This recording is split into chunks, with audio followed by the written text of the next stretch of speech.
On San Antonio, the big showdown over a law banning sanctuary cities in Texas moves into its second day at the federal courthouse in San Antonio. A federal judge will determine if a new law in Texas giving law enforcement the power to ask a person's immigration status when detained is constitutional.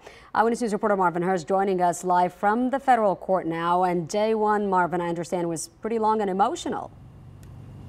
Yeah, if I had to bullet point three things out of it, Sarah, I would definitely say groups advocating for and against SB4. I would certainly say that all sides are waiting for a decision in their favor, and definitely that there were nearly 8 hours of testimony. Sarah, Phil? Marvin, we know that opponents of this say it could lead to racial profiling. Talk about the state's argument of why this law is needed.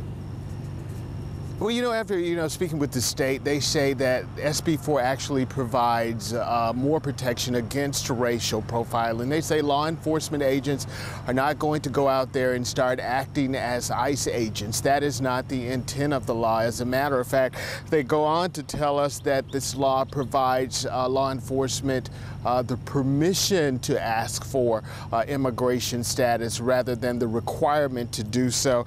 But those who are against the law are basically saying, you know what, tell it to the judge. That's why we're bringing it to a federal courthouse, because we believe this law is unconstitutional. Sarah? Okay, Phil? Marvin, today's obviously day two. What can we expect?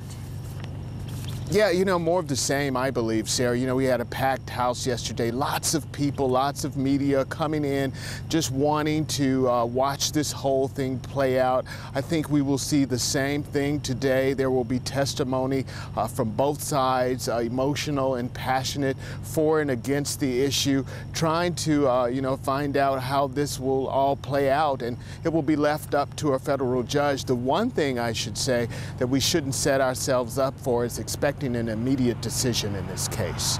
Reporting live, Marvin Hurst, KENS 5 Eyewitness News. Could be a while. Thank you, Marvin, for that report. Of course, we'll have more all day today from the courthouse.